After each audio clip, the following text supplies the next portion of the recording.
हमारे यहाँ फर्नीचर, पलंग, सिंगारदान, सोफा सेट, अलमारी, dining table, fridge, computer table और दीगर कंपनियों के फर्नीचर दस्तियाब है। एक मरतबा तशरीफ लाकर खिदमत का मौका दे। प्रोप्राइटर मौलाना शबीर साहब, deluxe furniture mall and home appliances, fruit market के सामने, माल्टेगिरी रोड, कामठा, नांदेड़।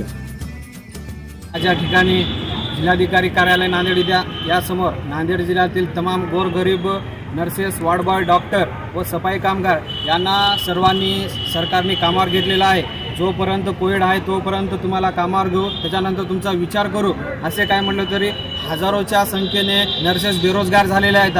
काही जणांचे घरदार त्या नर्सेसच्या जीवावर चालतात। तरी सरकारला माझं एवढं म्हणायचं आहे की जेव्हा सारा देश झोपेत होता, जेव्हा सारा देश घरात होता, तेव्हा आम्ही रस्त्यावर होतो, तेव्हा आम्ही पेशंट जवळ होतो। तर सरकारला आमची एवढीच विनंती करायचं आहे की सरकार मायबापो लवकरात लवकर आमच्या नर्सेसना कामं द्या, आम्हाला आमचा रोजगार द्या, आम्हाला खायला काहीच नाही। अन्यथा आम्हाला जर नोकऱ्या जर नाही भेटल्या तर हिवाळी अधिवेशनामध्ये मी तीव्र आंदोलन करू, हा शब्दाला मी आव्हान करतो। समान काम समान वेतन पहिलं। दुसरी गोष्ट की त्यांना विमा चालू करून देणे। तिसरी गोष्ट की प्रायव्हेट हॉस्पिटलमध्ये जर पेशंट आमचा स्टाफ जर बिमार पडला, स्टाफला जर कोणता आजार झाला तर स्टाफसाठी कोणताही डॉक्टर पुढे येत नाही किंवा त्याचा इलाज करत नाही। तर सगळं आम्ही 7-8 हजारावर पेमेंटवर ड्युटी करतो। तर आम्हाला पेमेंट 2016, 17, 18च्या JR नुसार आमचं पेमेंट चालू करणे आणि आमच्या सगळ्या स्टाफसाठी जे आम्ही 6-6 घंटे कोविड सेंटरला प्रायव्हेटला आम्ही ड्युट्या केलेल्या आहेत। आम्हाला अचानक असं सांगितलेलं गेलेलं आहे की काही हॉस्पिटलमध्ये की उद्यापासून तुम्ही ड्युटीवर यायचं नाही। तर आम्हाला एक तर जॉईन करताना जॉईनिंग लेटर दिलेलं नाही। कोविड सेंटरला काम करताना हे प्रायव्हेट हॉस्पिटलच्या डॉक्टरांसाठी माझं एकच म्हणणं आहे की ज्यावेळेस तुम्ही स्टाफ ड्युटीवर ठेवून घेता तर कमीत कमी 6 महिन्याचं तरी कॉन्ट्रॅक्ट करून तुम्ही 6 महिन्यासाठी तरी स्टाफला ठेवून गेले आणि ज्यावेळेस तुम्हाला कोणत्या स्टाफचं काम आवडलं नाही तर 6 महिन्याच्या 15 दिवसच्या 8 दिवस अगोदर सांगणे की तुम्हाला आम्ही कमी करण्यात येते, तर तुम्ही ड्युटीवर यायचं नाही। ह्या कारणामुळे तुमची काय चूक झालेली आहे ती स्पष्टपणे स्टाफला सांगून ड्युटीवर काढावी। त्याच्यामध्ये सगळ्या स्टाफसाठी आलेला आहे। धन्यवाद। आम्ही मागील 6 महिन्यापासून कोविड सेंटरमध्ये काम करत आहोत। ज्या वेळेस देशभरामध्ये कोरोनाचा प्रादुर्भाव वाढत गेला त्यावेळेस आम्ही शासनानं जे काही आम्हाला आवाहन केलं की बाबा ज्याला या देशाच्या युद्धामध्ये उतरून काम करायचं आहे, देशाला वाचवायचं आहे, तशा प्रतिसादाला आम्ही साथ देऊन कोविड सेंटरमध्ये 18,000 20,000मध्ये आमच्या जीवाची बाजी लावून आम्ही तिथं काम केलं। ज्यावेळेस कोरोनाचा प्रादुर्भाव कमी झाला त्यावेळेस महाराष्ट्र शासनानं असा JR काढला की कोरोनाचा प्रादुर्भाव कमी झाला आणि संख्याबळ कमी होत चालली आणि त्यामुळे त्यांनी अनेक कोविड सेंटर बंद केले।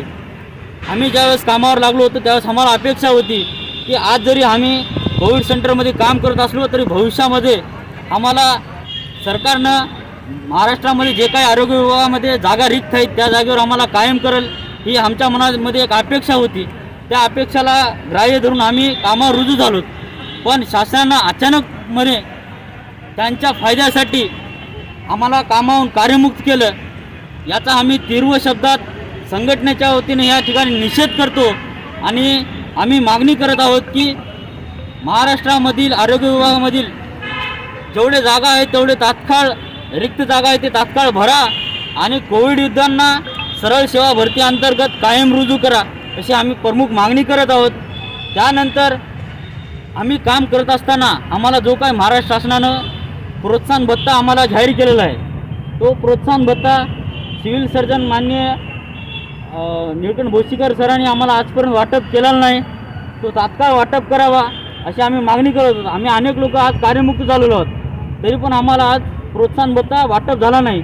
त्यामुळे ती पण आम्हाला मागणी आहे आमची की बाबा तात्काळ ते आमचा प्रोत्साहन भत्ता आमच्या हक्काचा आहे ते वाटप करा।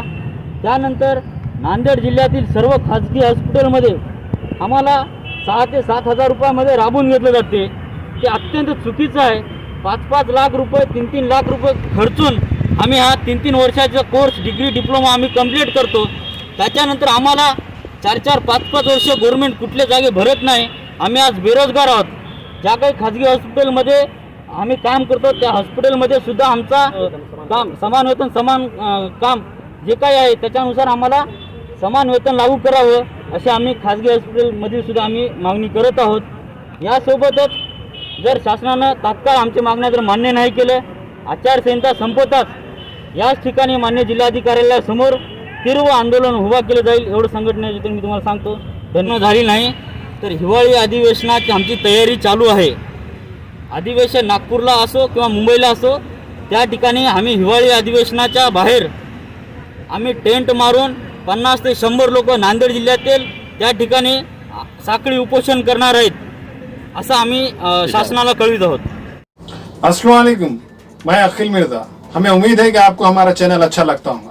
लेटेस्ट न्यूज के लिए देखते रहिए नांदेड़ उर्दू न्यूज और न्यूज के पसंद आने पर लाइक, शेयर और सब्सक्राइब करना ना भूलें.